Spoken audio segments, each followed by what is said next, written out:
Bueno, y seguimos moviéndonos, ¿le parece? Y vamos a colocarnos aquí en la mesa porque Derly, tenemos ya listo nuestro contacto. Perfecto, muchísimas gracias. Bueno, voy a colocarme bien aquí en la mesa y vamos a hablar con el doctor Tomás Mateo Valmelli, quien está del otro lado del teléfono, en este caso a través de la tecnología. Le agradezco mucho el hecho de habernos aguardado ya ahí estando al aire. Ahí está, doctor, ¿cómo le va? Le saluda Marcelo Mongelós, muy buena tarde, bienvenido aquí a Tarde Noticias. ¿Qué tal, Marcelo? Buenas tardes. No sé si tiene buen retorno, pues yo te escucho muy bajo. Yo te escucho fuerte y claro. Voy a tratar de levantar un poco el volumen también ahí para que me puedas escuchar mejor. ¿Qué tal me tenés ahí como retorno? ¿Bien? Y mejor. Me alegro. Bueno, gracias por tu tiempo, doctor. Sabemos que sos una persona que está muy ocupada también con todo esto que está pasando. Doctor, te escuchaba un poquitito más temprano y estabas hablando de estudios que se hacen especialmente en Italia y que aparentemente señalan que el tratamiento de combate al COVID-19 está a punto de dar un giro totalmente inesperado. ¿Es así? Mira, lo que sí estamos seguros sabemos quién es el responsable y cuáles son las consecuencias. Lo que no sabíamos era cuáles eran los mecanismos fisiopatológicos que producían tanto daño en forma tan brusca al sistema. Inicialmente, como el sistema sanitario de estos países donde hubo un descontrol epidemiológico, la asistencia sanitaria sobrepasó a la posibilidad de la ciencia de investigar por qué ocurría esto. Los médicos se vieron abrumados en dar asistencia a aquellos muchos enfermos que llegaban en estado caótico a los centros asistenciales y no tuvieron tiempo de pensar o tomarse un tiempo de ver cuáles son las posibilidades que desde el punto de vista anatómico y funcional podrían haber causado esta consecuencia de tan alta fatalidad por un virus que habitualmente lo tenemos de manera semejante al mismo en diferentes estaciones del año. Bueno, la cuestión es que hoy, ya con más tiempo, se revisaron las autopsias que se hicieron en Bérgamo y en Milán, en un número de 70 aproximadamente, y los cardiólogos y patólogos se han dado cuenta que muy probablemente el abordaje terapéutico de los primeros meses de la pandemia estaban equivocados, ya que la fisiopatología, el origen, las consecuencias de la infección viral iban por otro camino.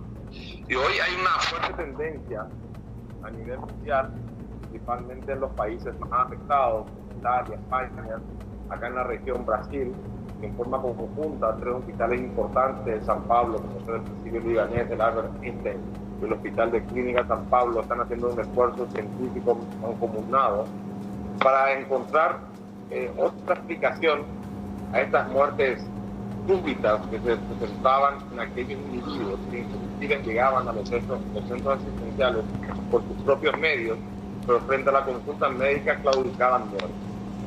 Entonces realmente hoy se está teniendo en cuenta que realmente el disparador de todo sigue siendo el SARS-CoV-2, que es un virus que tiene predilección por las vías respiratorias.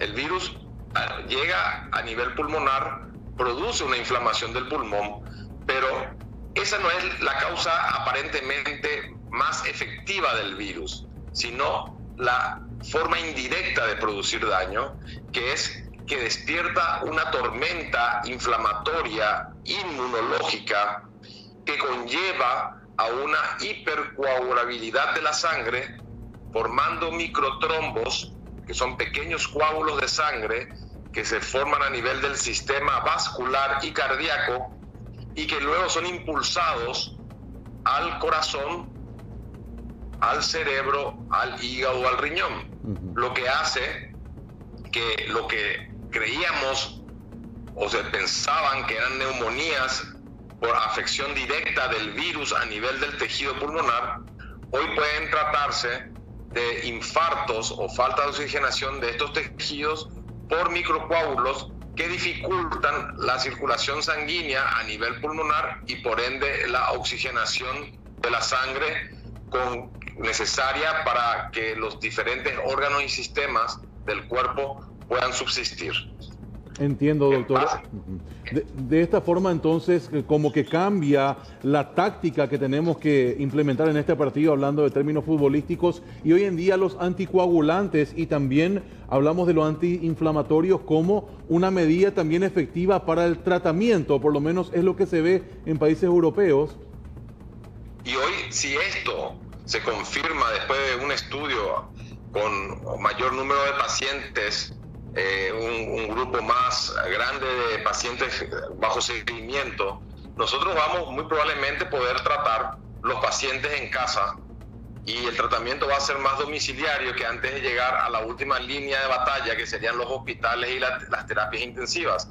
Y podríamos prevenir con anticoagulantes y con antiinflamatorios muy probablemente el desgaste de muchos órganos, principalmente el pulmón, y conllevamos a un sistema de tratamiento profiláctico para evitar los casos graves, severos y por ende la alta mortalidad. Importante lo que decías, en Brasil ya están utilizando, digo bien, los anticoagulantes y antiinflamatorios. ¿Cómo les va a ellos con el uso de estos medicamentos, doctor?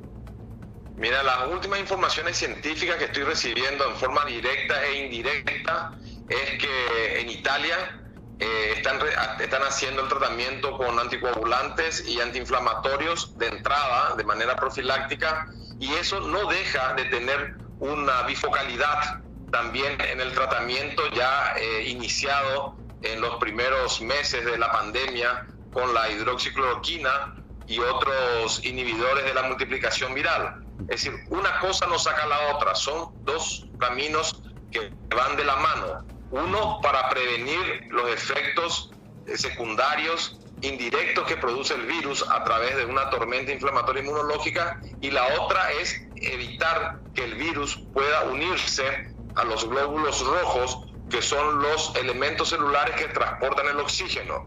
Y la tercera rama del tratamiento sería disminuir la replicación o multiplicación del virus a nivel de los tejidos pulmonares. Entonces yo creo que esto es una luz de esperanza, se ve una luz en el fondo del túnel, que probablemente en pocas semanas vamos a tener estudios mucho más grandes y con resultados más fidedignos para poder también nosotros aplicar una vez que tengamos la necesidad, cuando veamos que la curva está en ascenso, este tipo de tratamientos profilácticos y evitar llegar a la hospitalización y a la terapia intensiva. Importante realmente esto, doctor. Estos datos que se están manejando ahora, vos también lo compartís con la gente del Ministerio de Salud, con el doctor Sequera, Mazzoleni específicamente, ¿está siempre en contacto con ellos? No, personalmente yo no tengo mucho contacto directo con ellos. Creo que estos son datos universales, están descritos en revistas. Son experiencias de países que ya nos llevan 3 meses en la pandemia, así como un país cercano nuestro, Brasil. Creo que es una información que está a la mano de todos los médicos. Esto no es nada todavía certero, no tiene una certificación científica, pero probablemente es una línea más de investigación en prevención y tratamiento, que si fuese la línea acertada, nosotros podríamos tener un control, una mitigación importante en aquellos pacientes infectados con tratamientos domiciliarios a bajo costo y con buenos resultados para la salud. Entiendo, doctor. Aparte de esta situación de la cual estamos hablando ahora, ¿pensás que lo correcto es seguir apuntando a la mayor cantidad de camas de terapia intensiva dotadas con respiradores mecánicos también? Marcelo, una cosa no sustituye a la otra. Entiendo. Nosotros tenemos que seguir investigando y viendo cuáles son las líneas terapéuticas a nivel del mundo. Nosotros ganamos 6 a 8 semanas con esta cuarentena total. Nos están dando tiempo a que nosotros estemos más preparados cuando tengamos un crecimiento exponencial de los casos a nivel país. Y eso no sustituye que nosotros no tengamos que fortalecer un sistema sanitario prácticamente nulo. Nosotros necesitamos seguir preparando un número de camas importantes, respiradores, porque muchos de estos pacientes pueden llegar en estado crítico y requerir respiradores, y nosotros tenemos que dotarnos y dotarle al personal vestido de blanco de equipo de bioseguridad para evitar que la infección y la circulación sea intensa, y principalmente a nivel de los soldados de la primera línea, que son aquellos trabajadores de la salud, que cada vez que perdemos un médico, perdemos todo su entorno, y son líneas de batalla que quedamos flacos y fácilmente franqueables. Exactamente, hablando de eso, doctor, 29 trabajadores de salud, la mayoría licenciados, aparentemente tienen COVID-19 positivo, y hay otros 400 trabajadores de blanco también en cuarentena en medio de esta situación. Ahora, ¿qué pensás, doctor, de la respuesta de la gente en la calle? Entra, digo, la conciencia, el temor de adquirir el coronavirus, y también entra el hambre, doctor, cuando la asistencia no llega, como que la gente más necesitada como que pierde la paciencia y toma las calles. ¿Qué pensás? Y yo pienso que nosotros tomamos el camino más largo y el más seguro. Copiamos los modelos europeos de los países que tomaron un aislamiento precoz, que obviamente eso hace que la pandemia sea más larga y que las repercusiones a nivel de lo económico y social sean más severas. Ahora que ya tomamos este camino y que estamos transitando más de la mitad del mismo, tenemos que completarlo. Lo necesario es terminar esta cuarentena total, completar las 7 o 8 semanas, estamos en la semana 6, llegar hasta fin de mes probablemente, y luego ir flexibilizando la cuarentena de manera a ir liberando la economía y oxigenando lo social.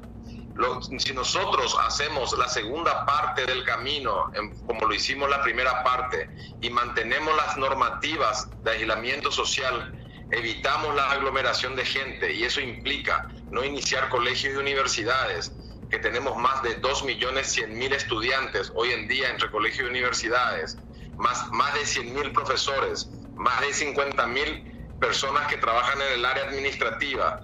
Solamente el área educativa conlleva un 35% de la población. Si nosotros damos ideas, planes y hacemos estrategias a largo plazo y comunicamos ya a la ciudadanía de cuáles son los mismos, muy probablemente las medidas restrictivas que se presenten en el futuro, que pueden volver a ser totales, van a ser mucho mejor aceptadas, y esto nosotros podemos llevar a una manera, la manera que la estamos llevando, con un crecimiento lento, pero sin sobrepasar la respuesta sanitaria, la poca respuesta sanitaria que tenemos a nivel país. Exactamente, doctor. También tenemos un enemigo silencioso, aquellas personas que son asintomáticas. ¿Es cierto que ellas tienen mayor capacidad de contagio de aquellos que han dado positivo al COVID? Mira, las asintomáticas generalmente se presentan en la edad pediátrica y en los adultos, en los jóvenes y adolescentes. Nosotros tenemos que intentar evitar juntar al grupo transmisor, que es principalmente este grupo etario que va entre los 5 y 25 años, con aquel grupo que tiene impacto. El grupo que impacta severamente es el grupo mayor de 65 años, preferentemente aquellos individuos mayores de 70 o que tengan algún tipo de comorbilidad, como ser hipertensión, diabetes, inmunosupresión, enfermedades pulmonares crónicas, entre otras. Si nosotros evitamos el delivery del grupo transmisor al grupo al cual impacta, nosotros probablemente tengamos una tasa de mortalidad al final de la pandemia que podemos sorprender al mundo. Es terrible realmente esto que estamos comentando, doctor, porque justamente quería hablar de eso contigo. Hablando de la franja etaria, encontramos que personas que van, por ejemplo, de 30 a 39 años son las que lideran la cantidad de casos confirmados. Es decir, 41 personas jóvenes todavía son las que han dado positivo, seguido de 37 individuos que tienen de entre 20 a 29 años. Esto también hace que cambie aquella teoría inicial de que las personas más propensas al contagio serían las de la tercera edad. No, la de la tercera edad son las que presentan los cuadros graves, severos. Ajá, entiendo. Y donde se encuentra el mayor número de mortalidad. Nosotros tenemos una gran ventaja. Sí. Nosotros somos un país joven. 94% de la población se encuentra por debajo de los 64 años. Y un 35% de la población está entre 5 y 24 años. Es decir, nosotros tenemos una población joven que probablemente se vaya infectando y el gran porcentaje de los casos van a ser asintomáticos o presintomáticos o con síntomas muy leves que van a pasar probablemente como una gripe imposible de diferenciar de un resfriado común o de un cuadro de influenza. El impacto sí se ve en individuos mayores o que tengan algún tipo de comorbilidad. Y ese es el grupo de riesgo que nosotros durante mucho tiempo, no días ni semanas, sino meses o años, vamos a tener que estar cuidando porque ese grupo es el que presenta una tasa alta de mortalidad. Exactamente, doctor. De las 8 personas que han ingresado a lo largo y ancho de esta cuarentena a la unidad de terapia intensiva, solamente creo que una pudo salvarse. Las demás 7 lastimosamente fallecieron y eso es prueba contundente de lo que estamos comentando. Pero eso no es solamente aquí. Claro. En Italia, donde se desbordó el brote pandémico y fue el país que recibió el mayor impacto del brote después de haber iniciado en China, ellos de cada 10 pacientes que entraban a terapia intensiva, 9 morían. Eso fue en los 2 o 3 primeros meses de la pandemia, porque realmente la terapéutica que estaban utilizando era la de intentar introducirle inmediatamente al respirador a los pacientes y lo manejaban con alta presión porque no encontraban llegar al equilibrio de oxigenación. Probablemente eso era porque el mecanismo fisiopatológico fue mal interpretado en un inicio de la pandemia. Ahora ya estamos en el tercero mes y medio de la pandemia, ya tenemos más datos científicos, experiencias ajenas, datos histopatológicos como son las autopsias que se hicieron en Bérgamo y en Milán, las que se están haciendo en Brasil, y esto da una luz de esperanza a tener ya tratamientos preventivos, evitando de esta manera llegar a las formas severas y conjuntamente en aquellos casos que requieran hospitalización ya tenemos un armamento terapéutico que no será específico para matar al virus, pero sí es para contrarrestar los efectos adversos que el virus puede producir a nivel corporal. Doctor, hablabas hace un ratito de los equipos de bioseguridad que tienen que llegar de la manera más rápida al personal de Blanco. Esta es una deuda que tenemos ahora y también una situación que se da a nivel mundial. Es decir, China se convierte en el supermercado del mundo y casi ya no hay para competir en cuanto a la compra. Hablo de aquellos grandes países que están también ahí peleando por comprar un buen lote de equipos. Mira, Marcelo, muchas cosas se hicieron bien en el abordaje de esta pandemia a nivel nacional. Nadie le saca el mérito al Ejecutivo de la restricción inmediata que se hizo y con eso pudimos aplanar la curva y dar tiempo para que se fortalezca el sistema sanitario y la educación de la ciudadanía. Pero también hay que ver que se cometieron errores, como ser el cierre tardío de las fronteras, se cerraron después de 2 o un poco más de 2 o 3 semanas, ¿verdad?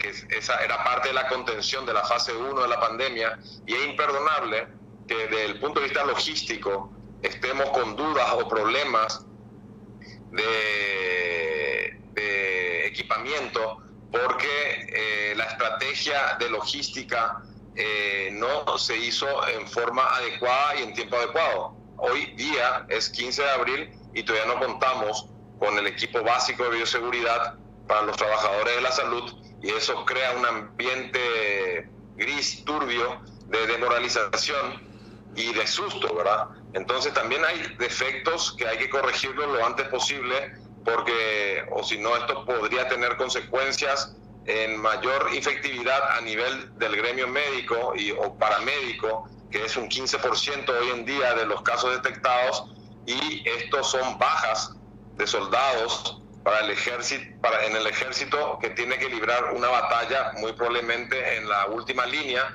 de resistencia que son los hospitales. Exactamente, doctor. Y hablando un poco de esto, a lo largo de esta semana se ha lanzado el llamado para la capacitación de aquel personal de Blanco no terapista. Ellos van a tener conocimientos para cuidados intensivos. El tiempo es corto, van a poder hacerlo y van a tener que prácticamente estar allí haciendo pruebas en el propio campo de batalla. ¿Qué opinión te merece esta situación, doctor? Y eso No creo que sea así, ¿verdad? Sería una irresponsabilidad. La terapia intensiva es una especialidad altamente compleja, donde la formación de un terapista no es menos de 6 a 8 años.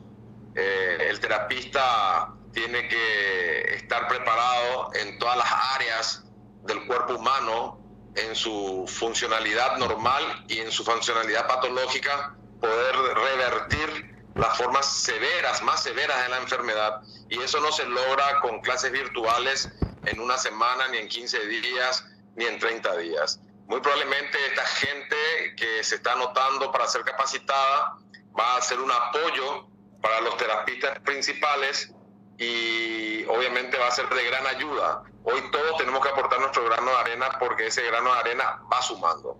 Exactamente, es así, doctor. Ojalá que realmente todo esto pueda ser para mejor. Comparto contigo una información de último momento que ya lo vamos a ampliar. Jair Bolsonaro, presidente de Brasil, acaba de destituir a su ministro de Salud por divergencias sobre el manejo de la crisis por el coronavirus. Otro gigante también que reaccionó muy tarde, doctor, es un vecino que está aquí cerquita y a raíz de esta situación también se ha dado una cantidad importantísima de fallecidos y de personas contagiadas. El tuit ya está al aire también, después vamos a ampliarlo. Doctor, muchísimas gracias por tu tiempo, como siempre, muy amable. Marcelo, un placer haber compartido contigo. Y esto que está pasando en el vecino país es porque esta pandemia adolece de un liderazgo a nivel mundial. Pero el país que lidera el mundo, que es Estados Unidos con China popular, hoy en día está en divergencia y hubieron muchos errores que cometieron por mutuos propios y también inducidos por la Organización Mundial de la Salud, y hoy todos los países como los nuestros estamos pagando los platos rotos de la deficiencia de un liderazgo a nivel mundial en el abordaje de esta pandemia, tanto desde el punto de vista epidemiológico, de salud pública y en forma individual en los diagnósticos y tratamientos específicos para los pacientes infectados por el COVID. Comparto plenamente contigo esa opinión, doctor. Un abrazo a la distancia. Será hasta cualquier momento, ¿sí? Marcelo, fue un placer compartir contigo y con la teleaudiencia, y estoy al servicio de ustedes y de la ciudadanía en lo que pueda ayudar. Mil gracias. De esta forma hablábamos entonces con el doctor Tomás Mateo Valmelli, un infectólogo realmente muy, pero muy reconocido por la sociedad médica y una voz autorizada para hablar del COVID-19 y su impacto en nuestro